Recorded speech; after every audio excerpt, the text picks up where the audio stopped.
참으로 힘들고 어려운 때를 우리가 지나고 있습니다. 정치, 경제 할 것 없이 우리의 지금의 삶의 전반이 그야말로 꽉 막혀 있는 너무나 답답한 상황들을 경험하고 있습니다. 특히 우리의 이 신앙의 자유, 이 신앙적인 부분에서 정말 전례를 찾기 어려울 정도로 새로운 형태의 큰 고난과 역경의 때를 우리가 지금 지나고 있는 중입니다. 그러나 우리가 이런 시간들을 통해서 그저 절망 가운데 낙심하며 한숨만 쉬며 보내서는 될까요? 안 될까요? 안 될 줄을 믿습니다.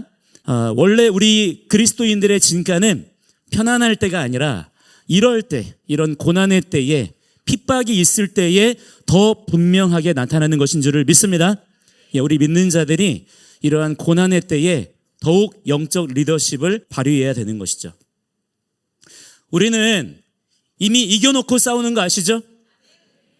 이기다가 싸우는 게 아니라 이미 승리를 선언하고 싸움을 치르는 자들인 줄을 믿습니다. 왜냐하면 이미 예수 그리스도께서 이기셨습니다.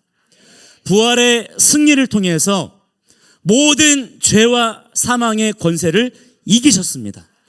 사망아 너의 쏘는 것이 어디 있느냐? 우리는 담대하게 선포하는 자들이 되어야 될 줄 믿습니다. 모든 사망 권세를 이기신 그 위대하신 그리스도께서 우리의 목자가 되십니다. 할렐루야. 문제는 우리가 그것을 정말로 믿고 사느냐 하는 것이죠. 믿는다면 우리에게 어떤 싸움이 벌어져도 절대로 절망하거나 낙심하지 않습니다. 그러나 믿지 않는 자는 두려워하고 좌절하게 됩니다. 그러면 반드시 싸움에서 질 수밖에 없는 것이죠. 자, 우리가 그래서 이럴 때일수록 돌파해야 될 줄을 믿습니다. 부활 승리의 분명한 소망과 담대한 믿음을 붙잡고 우리는 돌파하는 자들이 되셔야 될 줄 믿습니다. 돌파라고 하는 것은 막힌 것을 뚫고 나오는 거예요. 그러한 모든 영적 전쟁의 상황들을 우리는 헤쳐나가고 힘써 전진해 나아가는 자들이 되어야 될 줄을 믿습니다. 우리가 그렇게 해야 되는 근거가 있습니다. 그게 뭐냐면 하나님이 살아계시다는 것이죠. 하나님의 살아계심이 정말 내게 믿어진다면, 그리고 그 믿음을 막연한 나의 어떤 추측이나 추정으로 세우는 것이 아니라 말씀에 기록된 하나님의 영원하신 언약의 약속을 통해서, 그리고 내 안에 계신 성령님을 통해서 그 언약이 확증됨을 통해서 우리는 그 말씀의 근거를 붙잡고서 돌파할 수 있는 줄을 믿습니다. 아니, 더 정확히 말하자면 돌파됩니다. 돌파하게 하십니다. 예전에 제가 우리 홈스쿨링 하는 아이들 그리고 부모님들과 함께 매일마다 아침마다 모여서 예배드렸어요. 매일마다 오전 9시에 모여서 예배를 드렸거든요. 한 80명, 90명이 모여서 같이 예배를 드렸는데, 그렇게 날마다 모여서 예배 중에 외치는 구호가 있었습니다. 날마다 외쳤어요. 그게 뭐냐면 돌파 외치는 겁니다. 그러면 아이들이요, 거기에 3살, 4살 아이들이 있었는데 얼마나 그 아이들이 목소리가 쩌렁쩌렁한지 몰라요. 그 목소리를 들으면 막 없던 힘이 막 생겨납니다. 이 하나님이 우리에게 주신 이 목소리의 에너지가요, 여러분 어마어마합니다. 세상을 깨우는 나팔 소리인 줄을 믿으시기 바랍니다. 하나님이 우리 각자에게 나팔 하나씩을 다 주셨어요. 그 말씀 선포의 나팔을 여러분 부는 자들이 되시기 바랍니다. 그래서 오늘 여러분과 함께 그 나팔을 좀 불어봤으면 좋겠는데, 한번 오른손을 이렇게 한번 높이 드시고 3번 이렇게 흔들면서 간결하고 단호하게 외치는 겁니다. 뭐라고 외치는 겁니까? 돌파. 함께 시작. 돌파. 할렐루야. 돌파할 것 같습니까? 네, 돌파되어지시길 축복합니다. 자, 그리고 또 하나가 더 있습니다. 하작 하는 거예요. 네. 이게 뭐냐면 히브리어로 파이팅을 외치는 거거든요. 이스라엘 군대가 전쟁에 나갈 때 이 하자크를 3번 외치고 나간다 그래요. 이것도 마찬가지로 우리가 한번 3번 이렇게 외쳐보겠습니다. 시작. 하작. 할렐루야. 네, 군대 같습니다, 정말. 먼저 이렇게 우리가 담대하게 선포부터 하는 거예요. 승리를 선포하고 하나님께서 우리를 돌파하게 하실 것을 선포하고 나아가면 그동안 잠들어 있던, 두려움에 눌려 있던 나의 혼이 깨어나고요, 우리의 이 몸도 이 내 몸 안에 이 혈류의 흐름과 내 모든 세포와 조직과 근육들이 막 깨어납니다. 여러분 자주 선포하시기 바랍니다. 우리는 다른 이방 종교들처럼 비나이다 신앙을 가지고 있는 자들이 아니에요. 무슨 도 닦는 신앙, 참선하는 신앙이 아니요. 우리는 선포하는 신앙, 돌파하는 신앙이 되어야 될 줄 믿습니다. 싸우면서 이기는 게 아니라 승리를 선포해 놓고 싸우는 거예요. 그러면 어떤 일에도 우리가 두려워하거나 절망할 일이 있다 없다? 없다. 우리는 그렇게 걷는 자들이 되셔야 될 줄 믿습니다. 저도요 개인적으로 여러 가지 일들을 통해서 마음이 복잡해지고 심란할 때가 요즘 특히 많습니다. 가끔 정신이 멍해질 때도 있어요. 특히 제 아내, 여러분 제 아내를 위해서도 생각나실 때마다 기도해 주시기 바랍니다. 연보현 목사의 아내로 산다는 게 만만한 게 아닙니다. 네. 남편 잘 만나가지고 아주 같이 욕 많이 먹고 있고 고생도 진짜 많이 하고 있는데 솔직히 그래서 조금 걱정이 되는 부분들이 있어요. 저는 그냥 이렇게 감당하는 거지만 같이 이렇게 감당하는 것이 어떻게 강요할 수 있는 게 아니기 때문에 잘 감당할 수 있도록 기도해 주시기 바랍니다.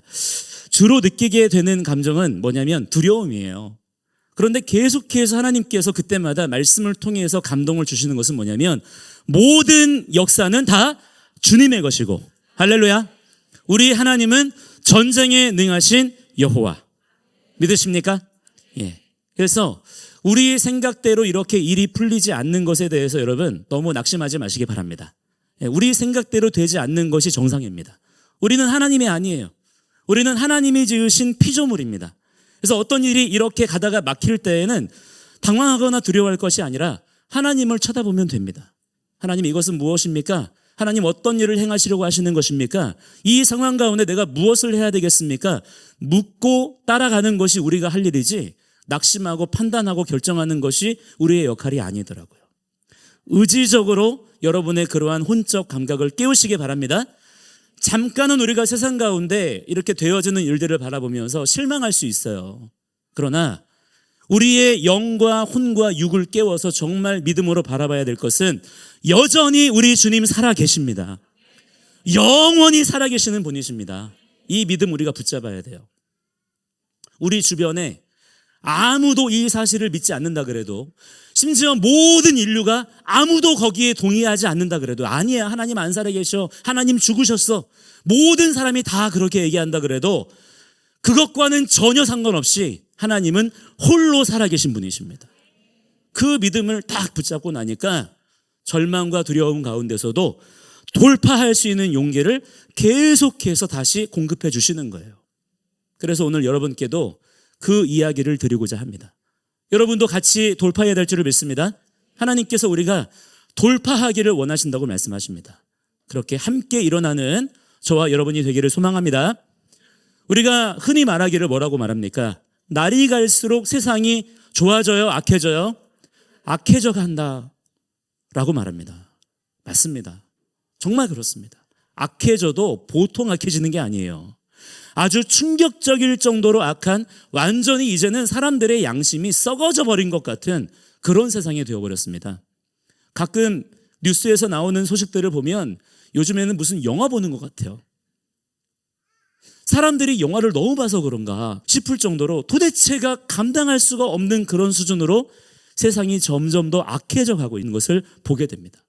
그런데 그렇게 세상이 날로 악해져 가는 것이 여러분 물론 심각한 문제이긴 합니다만, 그런 세상을 바라보면서 우리 믿는 성도들이 조심해야 될 것이 있습니다.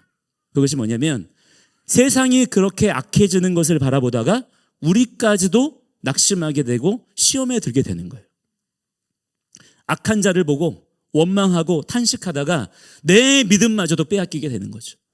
내 심령까지도 함께 절망하게 되거나 그저 분노와 탄식에 사로잡혀서 그렇게 나의 믿음의 길을 놓쳐버리게 된다면, 심지어는 자기 자신마저 그러다가 그 악한 자를 닮아버리게 되는 경우들이 있는 거예요. 그렇게 되지 않도록 우리의 마음과 생각을 잘 분별해야 되고요, 지켜야 되는 것이 너무나 중요한 것입니다. 우리가 지금 가만히 이 돌아가는 세상을 놓고 보시면 악한 자가 더 크게 보이고 불의한 자가 더 잘 나가는 것 같고 또 그 세력이 더 강한 것처럼 보여도 우리가 진정으로 믿음의 눈으로 바라봐야 될 것은 여러분, 세상보다 더 크고 더 강하신 우리 주님이십니다. 우리는 그걸 봐야 되는 거예요. 그 눈을 통과해서 세상을 봐야 되는 것입니다. 그렇게 우리가 주님을 향한 시선을 놓치지 않고 주님을 계속해서 바라보아야만 이 악한 세상에서라도 우리가 하나님 말씀대로 살아낼 수 있는 것이고요. 또 마침내 승리도 할 수 있는 것입니다. 자, 오늘 본문 말씀을 기록한 다윗도요, 그랬어요. 현실을 바라볼 때에 이거는 너무 기가 막힌 거예요. 악한 자들이 세상을 다스리는 것처럼 보여요. 악한 자들은 승승장구하고 의인들은 맨날 패배하는 것처럼 보이는 그러한 상황들을 다윗이 바라보면서 마음이 너무 어려웠던 모양입니다. 그래서 오늘 본문 1절과 2절에 보시면 이렇게 얘기해요. 함께 1절, 2절 읽어보겠습니다. 시작. 통치자들아, 너희가 정의를 말해야 하거늘 어찌 잠잠하냐. 인자들아, 너희가 올바르게 판결해야 하거늘 어찌 잠잠하냐. 아직도 너희가 중심에 악을 행하며 땅에서 너희 손으로 폭력을 달아주는구나. 지금 우리나라의 상황과 너무 비슷하지 않습니까? 또 뿐만 아니라 다윗은요, 뭘 봤냐면 사람이 어떤 존재냐. 사람은 태어날 때부터 악하구나. 이걸 봤어요. 3절 말씀 읽어보겠습니다. 3절 말씀 시작. 악인은 모태에서부터 멀어졌으며 나면서부터 곁길로 나아가 거짓을 말하는도다. 다윗이 이걸 본 거예요. 자, 여러분, 그렇다면 악한 자라고 하는 사람들은 어떤 사람들입니까? 어떤 사람들이 악한 사람인가요? 세상에 보면 진짜 나쁜 사람들이 있죠? 저 사람은 진짜 나쁜 사람이야. 진짜 나쁜 놈. 이렇게 하면 생각나는 사람들이 탁탁 떠오르시죠? 정말 그렇게 극악무도한 사람, 비열한 사람, 음란한 사람, 거짓말만 일삼는 사람들이 있습니다. 우리가 볼 때 그런 사람들이 있어요. 그러나 그렇게 뭔가 대단한 나쁜 짓을 저질러야만 악인인 것은 아닙니다. 우리가 좌파 이데올로기를 이렇게 비판하지만 그러면 우리 우파는 다 천사들인가요? 다 우리는 의인들입니까? 우리는 물론 그렇게 생각하고 싶을지 모르지만 그런 영적 우월감을 가지고 싶겠지만 적어도 십자가 앞에서는 그런 기준으로 악인이냐 의인이냐가 나뉘지 않아요. 어제도 밥 먹으면서 그런 얘기 나눴지만 여러분, 말고의 귀를 잘랐던 베드로와 예수님을 잡아 죽인 바리새인들 중에 누가 더 죄인입니까? 십자가 앞에서는 똑같은 죄인인 거예요. 진짜 악인은 하나님의 살아계심이 안 믿어지는 사람들입니다. 하나님을 부인하고 하나님의 왕되심을 거절하는 모든 사람이 악인인 거예요. 이걸 다윗이 보았던 거예요. 하나님이 믿어지지 않으니 그들은 하나님의 기준도 하나님의 심판이 있다는 것도 믿지 않아요. 그러니까 그저 모든 일을 자기 마음대로 자기 의미대로 결정하고 행하는 것입니다. 다윗은 오늘 본문 6절에서 10절까지 말씀을 통해서 하나님께 그 악한 자들을 심판해 달라고 간구합니다. 함께 6절부터 10절까지 말씀을 같이 읽겠습니다. 함께 시작. 하나님이여, 그들의 입에서 이를 꺾으소서. 여호와여, 젊은 사자의 어금니를 꺾어내시며 그들이 급히 흐르는 물같이 사라지게 하시며 소멸하여 가는 달팽이 같게 하시며 만삭되지 못하여 출생한 아이가 햇빛을 보지 못함 같게 하소서. 가시나무 불이 가마를 뜨겁게 하기 전에 생나무든지 불 붙는 나무든지 강한 바람으로 휩쓸려 가게 하소서.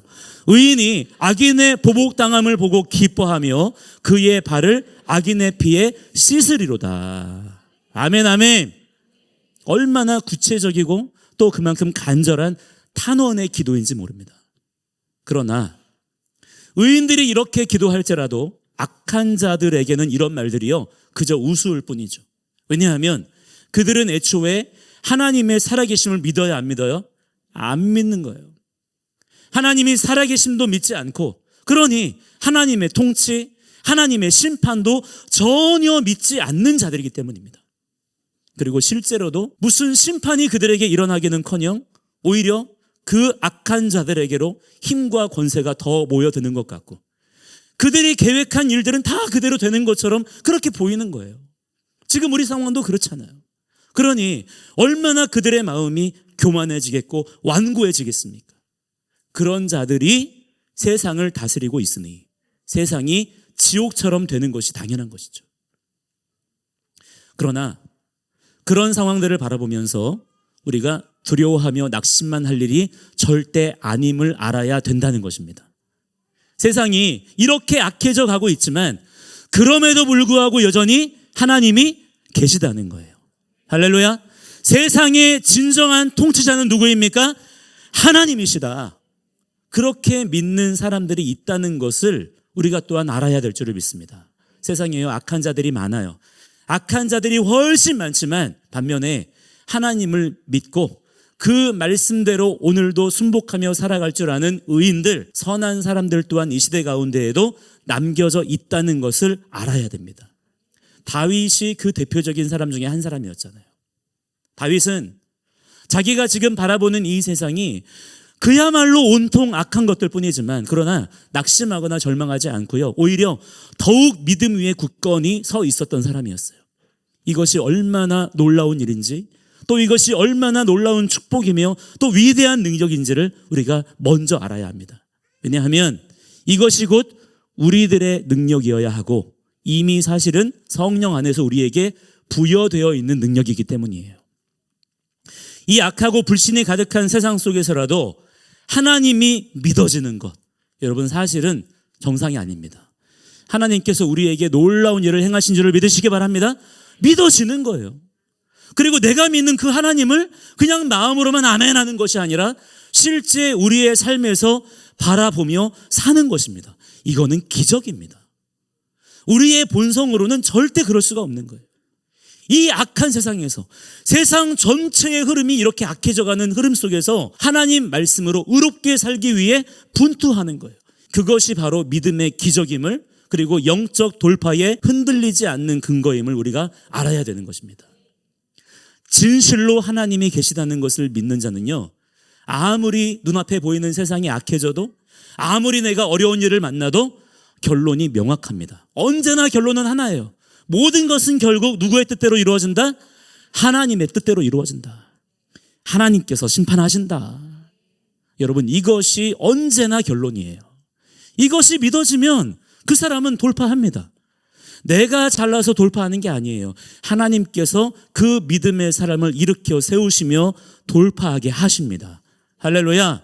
하나님의 뜻이 하늘에서와 같이 이 땅 가운데에서도 이루어질 것을 믿으며 사니까 눈앞에서 지금 당장은 무슨 일이 펼쳐지든지 그게 중요한 게 아니에요. 그게 결론이 아니라 그 모든 일의 결국을 알며 사는 거예요. 하나님이 심판하신다. 하나님이 판단하실 일이다.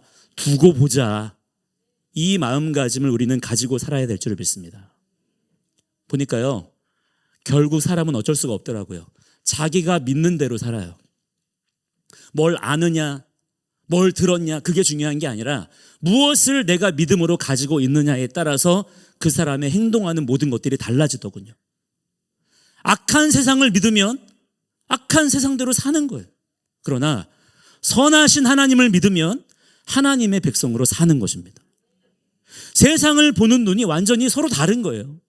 하나님이 안 믿어지니 악하게 사는 것이고요, 하나님이 믿어지니 이 악한 세상 가운데서라도 꿋꿋이 하나님의 말씀대로 의인의 삶을 지켜내며 살아가는 것입니다. 그리고 실제로 하나님은 살아계신 분이시기 때문에 결국에 마지막에는 하나님께서 그 하나님 말씀 붙잡고 살았던 의인들의 손을 들어주실 줄을 믿으시기 바랍니다. 여러분, 여러분이 잘 아시는 욥의 아내가 있잖아요. 그는 계속해서 그의 가정 가운데 닥쳐오는 그 시련의 연속 앞에서 그가 겪었던 진짜 문제가 뭐였냐면 하나님이 안 믿어지는 거예요. 하나님이 살아계시다면 어떻게 우리 가정에 이런 일이 이렇게까지 되느냐는 거예요. 그래서 남편 욥에게 뭐라고 말합니까? 당신이 그렇게 믿고 따르는 하나님, 그 하나님 차라리 부인하고 죽어버려라. 그렇게 아내가 남편에게 악담을 퍼부었던 것입니다. 그리고는 남편을 무정하게 떠나가 버렸어요. 그러나 사실은 그가 남편만 그렇게 떠났던 것이 아니라 그때 하나님도 떠나버린 것입니다. 자기에게 불어닥친 기가 막힌 그 현실을 바라보면서 못 믿겠는 거예요. 도무지 하나님의 살아계심, 하나님이 선하시다고, 하나님이 신실하시다고 안 믿어지는 거예요. 사실 인간적으로는 너무 이해되지 않습니까? 그러나 남편 욥은 달랐다는 거예요. 똑같은 상황을 겪었지만 남편 욥의 반응은 달랐다라고 성경은 기록하고 있는 것입니다. 욥이 하나님께 인정을 받은 것은 오직 단 하나. 끝까지 그가 하나님을 찾은 거예요. 하나님께 질문하고 하나님의 대답을 듣기 위해서 그는 삶을 포기하지 않았어요. 끝까지 하나님께 질문하는 것입니다. 그것을 의롭다라고 보신 거예요.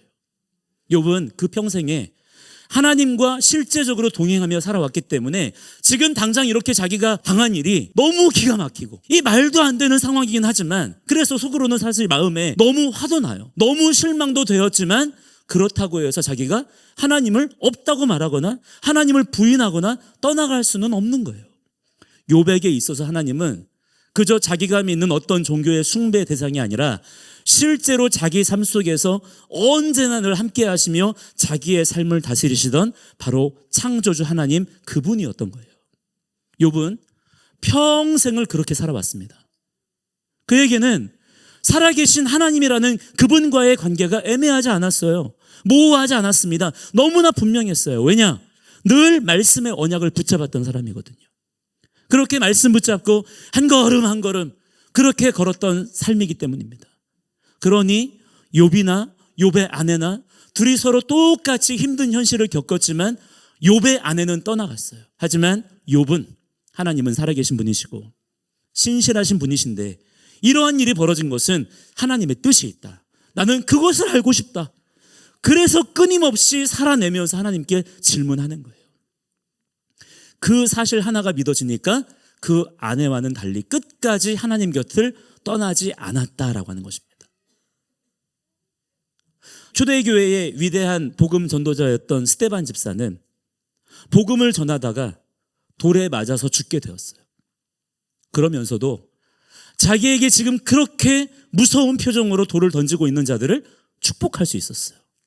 어떻게 그랬을까요? 여러분, 스데반도요 돌에 맞으니까 아팠어요. 살이 찢기고 피가 흐르고 뼈가 부러졌어요. 죽어가고 있는 중입니다. 너무 무서운 상황인 거는 스데반도 마찬가지였어요. 우리와 똑같은 성정을 가진 사람입니다. 그러나 그 돌에 맞을 때 그의 눈앞에 뭐가 보입니까? 하늘이 열리는 거예요. 예수님이 그의 눈앞에 보이는 것입니다. 그 주님을 바라볼 때에 그 기가 막힌 고통과 고난의 현실이 원망으로 다가오지 않고 감사와 찬양으로 다가오면서 오히려 자기에게 돌을 던지고 있는 그 핍박자들을 축복할 수가 있었던 거예요. 오늘 본문을 기록한 다윗도 마찬가지였어요. 자기를 죽이려고 혈안이 되어 있는 사울 왕을요 2번이나 살려줄 수 있었던 것도 그가 뭐 특별히 다른 사람보다 인내심이 많은 사람이었거나 워낙에 타고난 인품이 좋은 사람이어서가 아닙니다. 단지 그에게 한 가지의 사실이 너무나 믿어지는 거예요. 그게 뭡니까? 하나님은 살아계신 분이시고 하나님께서 이 모든 일을 다 알고 계신다. 하나님께서 인도하신다. 하나님이 판단하실 일이다. 내가 결정할 일이 아니다. 결국에는 하나님께서 가장 완전한 길로 인도하실 것이다. 이거를 믿었던 거예요. 그런데 너무나 놀랍고 충격적인 것은 오늘 다윗이 3절에서 고백한 것처럼 사람이 모두가 다 날 때부터 악인이고 세상에 그래서 악한 사람이 너무 많지만 그러나 아무리 악인이라도 결국은 하나님의 살아계심을 인정할 수밖에 없게 되는 때가 반드시 온다는 것입니다. 다윗이 오늘 본문의 11절에서 기도한 대로예요. 함께 11절 말씀 읽겠습니다. 11절 말씀 시작. 그때에 사람의 말이 진실로 의인에게 갚음이 있고 진실로 땅에서 심판하시는 하나님이 계시다 하리로다. 아멘. 결국에 모든 사람은 하나님을 지금 믿든 안 믿든 전부 다 하나님 앞에 서게 된다는 거예요. 누구나 그 때를 만나게 된다는 겁니다. 그런데 문제는 그 때가 언제냐 하는 거예요. 하나님을 아무 때나 만나면 안 돼요. 그러면 큰일 납니다. 하나님을 만날 만한 때에 만나야 되는 거예요. 그렇다면 그게 언제입니까? 성경은 그것이 바로 지금이라고 말씀합니다. 고린도후서 6장 2절 하반절에 보니까 보라 지금은 은혜 받을 만한 때요. 보라 지금은 구원의 날이로다. 할렐루야. 지금이라는 거예요. 하나님을 언제 만나야 합니까? 지금 만나야 된다는 거예요. 우리에게 주어진 시간은 지금밖에 없는 것입니다. 지금, 바로 이 순간, 오늘 이렇게 은혜의 기회가 주어졌을 때 얼른 하나님을 만나고 그분께 믿음으로 반응해야 된다는 거예요. 그렇지 않고 두려운 심판의 때에 이르러서야 그분을 만나게 되고 거기 가서야 와, 하나님 진짜 살아계셨네, 그렇게 믿어지는 것이라면 그건 그 자체로 그냥 두려운 심판인 것입니다. 요한계시록 6장 16절에 보시면 이런 말씀이 있어요. 함께 요한계시록 6장 16절 읽어보겠습니다. 함께 시작. 산들아 바위에게 말하되 우리 위에 떨어져 보좌에 앉으신 이의 얼굴에서와 그 어린 양의 진노에서 우리를 가리라. 아멘. 이것은 비단 불신자들만 두고 하는 말이 아닙니다. 오히려 우리 믿는 자들에게 더 중요한 말씀이에요. 알고도 행치 아니하는 것은 훨씬 더 큰 죄이기 때문입니다. 하나님께서는 심판을 통해서 이미 드러난 악인들을 벌하실 뿐만 아니라 감춰진 악인들, 알곡 속에 감추어진 쭉정이들을 마침내 가려내시는 분이십니다. 누구나 자기가 좋고 편안할 때에는 하나님의 살아계심, 하나님의 보호하심, 하나님의 인도하심 믿을 수 있어요. 인정할 수 있습니다. 그러나 도무지 하나님이 살아계시는 것인지 진짜 지금 역사하고 계시는 게 맞는지 헷갈릴 때, 도무지 그렇다고 인정하기 힘들 그때에 사방으로 우겨쌈을 당하고 모든 사람들이 의의 길을 비방하고 조롱할 때에 그때라도 과연 하나님을 믿고 의의 길을 갈 수 있겠느냐 하는 거예요. 그런데 성경에 보시면요, 전부 다 그 얘기들이에요. 믿음의 사람들 중에 단 한 사람도 현실 속에서 사람들에게 인정받고 사람들에게 환영받고 인기가 있고 꽃길만을 걸었던 그랬던 사람은 없습니다. 전부 다 어떤 사람들입니까? 쫓기고 비난받고 무시당하고 공격을 받고 대적들이 있는 거예요. 그러나 그들의 선택은 무엇이었습니까? 그럼에도 불구하고 하나님만을 붙잡는 거예요. 하나님만을 붙잡고 견디면서 싸우면서 저항하는 것이죠. 성경은 그게 믿음이라는 것입니다. 믿음은 저항하는 거예요. 믿음은 싸우는 것입니다. 믿음은 견디는 능력이에요. 다윗이 하나님께 인정받은 사람이었던 것은 바로 그 점에 있어서 승리했기 때문이에요. 물론 누구나 처음부터 이런 믿음의 큰 용사가 되는 것은 아닐 수 있습니다. 그래서 하나님은 우리를 광야로 인도하시는 거예요. 날마다의 삶 속에서 그 광야에서 우리를 훈련시키십니다. 지금도 우리가 아주 하드 트레이닝을 엄청 세게 받고 있는 중이잖아요. 앞으로 우리가 살아가면서 여러분, 어떤 시련이 얼마나 닥칠지 모릅니다. 마음의 각오를 해두시기 바랍니다. 아마 어쩌면 우리 중에 순교할 상황을 만나게 되실 분도 있을지 몰라요. 그럴 때 여러분은 그때에도 담대하게 나는 의롭게 살겠습니다. 나는 말씀을 떠나지 않겠습니다. 하나님 살아계신 분이시기 때문입니다. 그렇게 선언할 수 있는 자들이 되셔야 될 줄 믿습니다. 이 믿음을 언제 가져야 돼요? 그때 가서요? 지금이요. 지금 주님과 함께 그 믿음을 준비해야 되는 것입니다. 나는 그때가 되면 순교할 거야, 아니에요. 지금 믿음 붙잡고 있는 자가 그때 가서도 순교할 수 있습니다. 그래서 오늘 내게 주어진 지금의 삶이 너무나 중요한 거예요. 이 시간을 놓치지 마시기를 바랍니다. 제가 목회하기 전에 직장 생활을 한 5년 했거든요. 한 5년 했는데 그때 가장 큰 믿음의 도전이었던 것 중에 하나가 뭔지 아십니까? 제가 직장 생활을 하면서, 지금은 너무나 부끄러운 이야기일 수 있지만 뭐였냐면 식당에서 밥 먹을 때 기도하고 먹어야 된다는 것이었어요. 이게 너무 저에게는 마음에 큰 부담이고 짐인 거예요. 직원들이 한 5, 60명 정도 같이 구내식당에서 밥을 이렇게 먹는데 그때 그 식당 그 밥 먹는 자리에서 공개적으로 식사 기도하고 밥 먹는 그 문제가 그때 저에게는 아주 엄청나게 큰 믿음의 도전이었습니다. 그 직장에서 크리스천은 마치 저 하나인 것처럼 보였어요. 왜냐하면 아무도 밥 먹을 때 기도하지 않더라고요. 다 그냥 먹더라고요.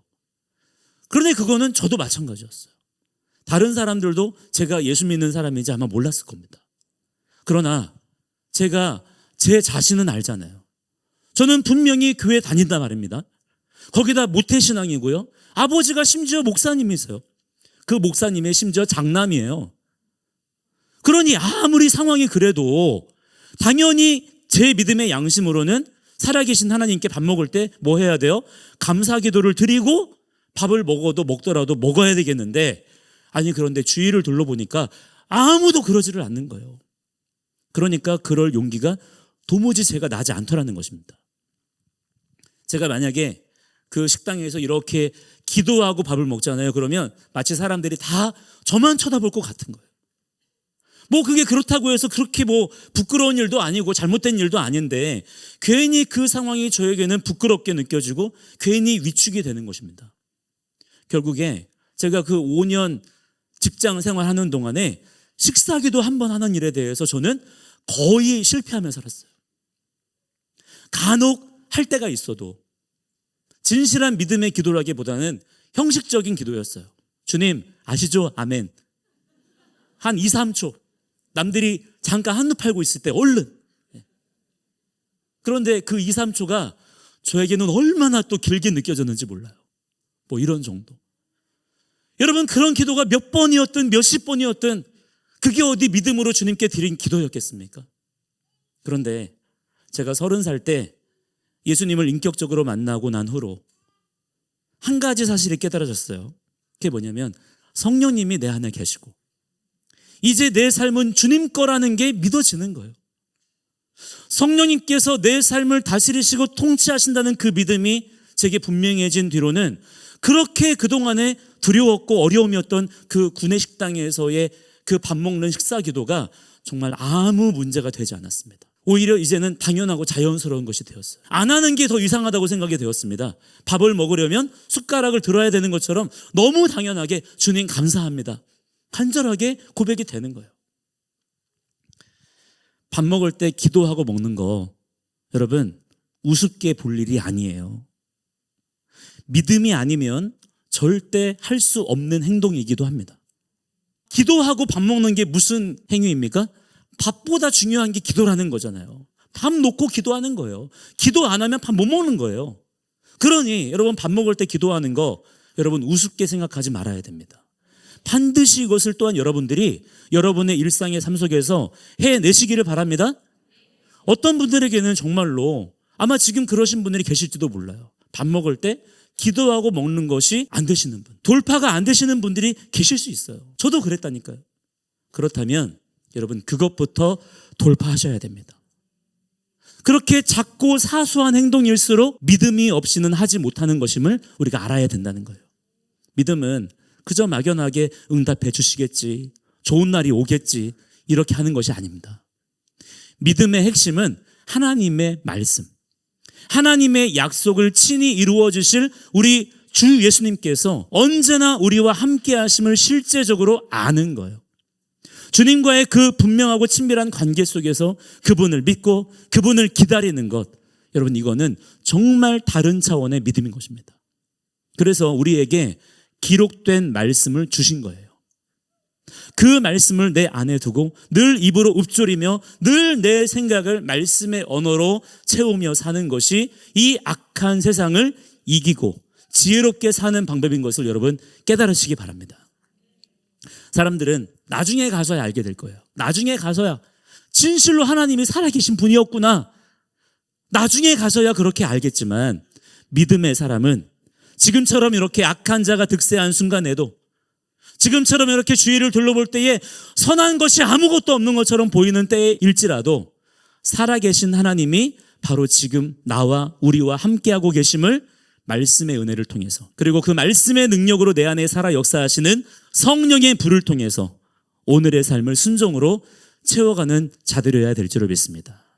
살다 보면 어려운 시절 고난의 때가 찾아오기도 합니다만 그럴 때 오히려 살아계신 주님을 체험할 좋은 기회다라고 여겨야 되는 거예요.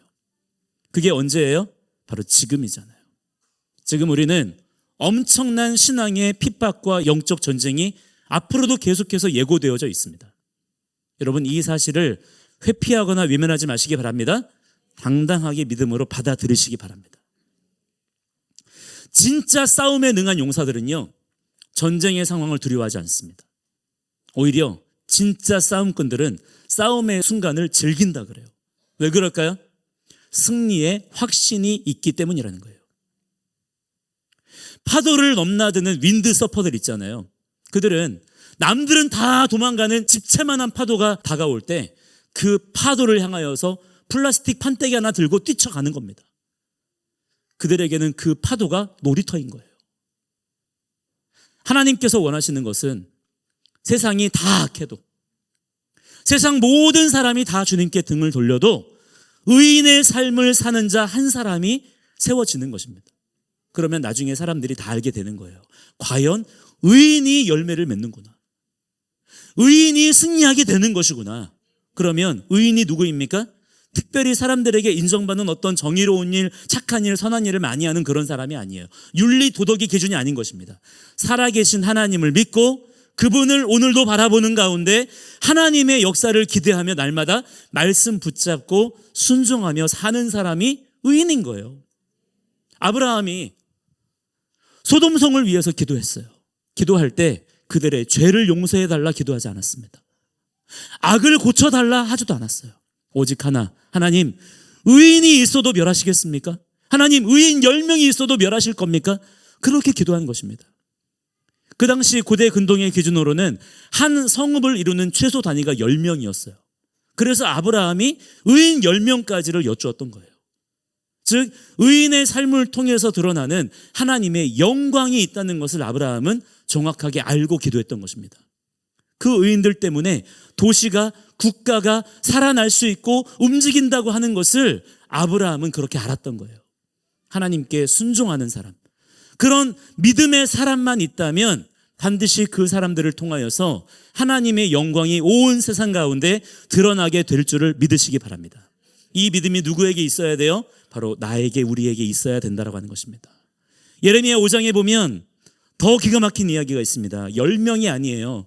하나님께서 예레미야에게 말씀하십니다. 예레미야 5장 1절 말씀 같이 보겠습니다. 함께 시작.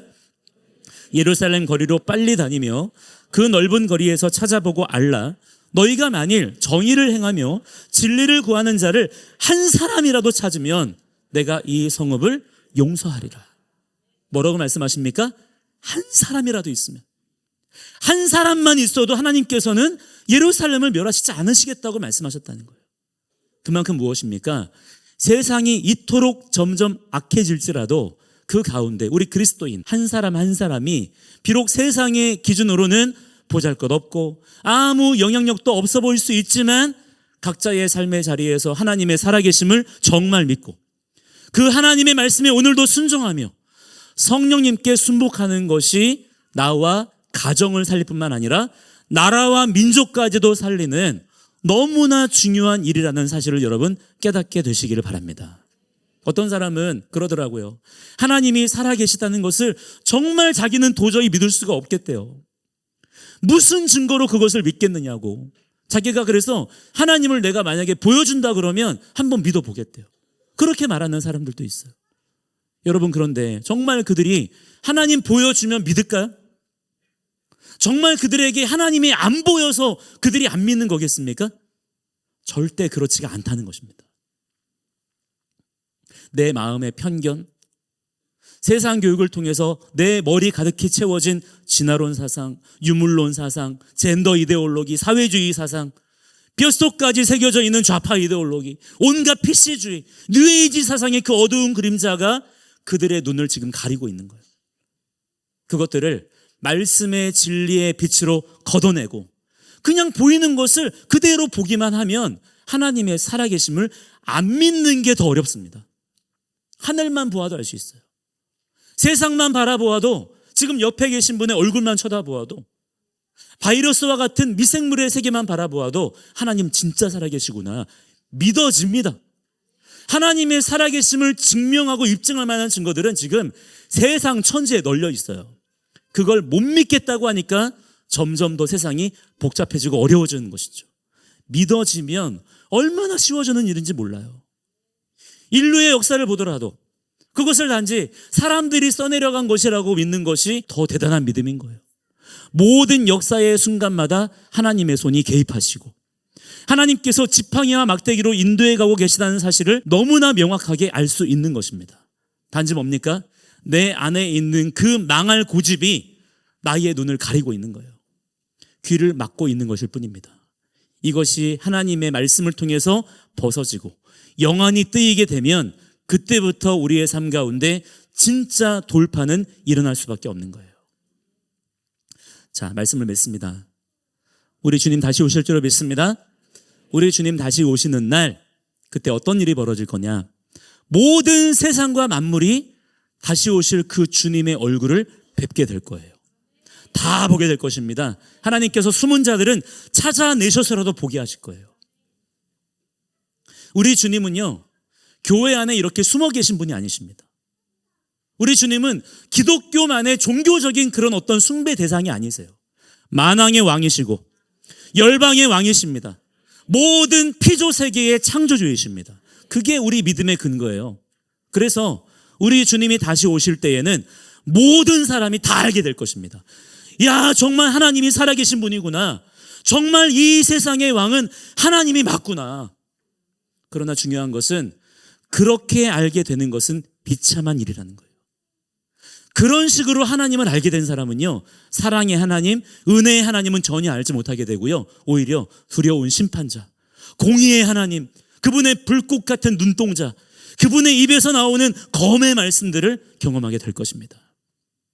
살아생전에 바로 지금 이 순간 주님을 발견하지 못하고 주님과 동행하지 못했던 것이 얼마나 후회가 되고 억울한지 그때 가서는요, 모두가 다 땅을 치고 이를 갈며 후회하게 될 거라는 거예요. 그러나 그때 가서 하는 후회는 정말 아무런 소용이 없는 것입니다. 비참한 후회일 뿐이죠. 바로 지금이 어쩌면 여러분에게는 마지막 때일 수도 있어요. 그건 아무도 모릅니다. 그거는 주님만 아세요.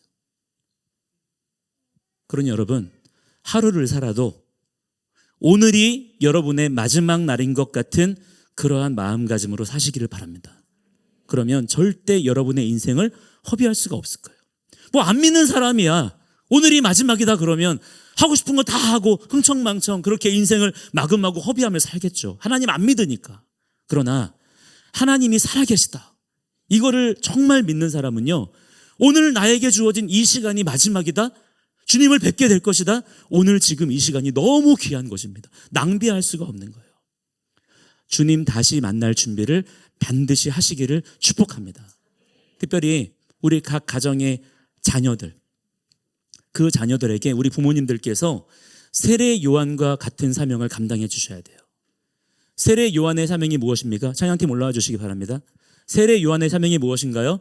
주님 만날 준비를 하게 하는 것이었어요.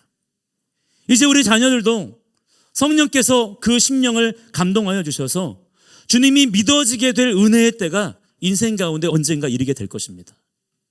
그때에 주님이 낯설지 않도록, 그때 주님께서 그에게 주실 말씀이 잘 심겨지도록 부지런히 지금의 때에 기회가 있을 때마다 우리 자녀들에게 하나님의 말씀을 가르쳐 지키게 하는, 그래서 그 마음밭을 좋은 밭으로 기경하는 그 역할을 감당하는 세례 요한적인 사명을 감당하시는 그런 지혜로운 부모님들이 되셔야 될 줄을 믿습니다.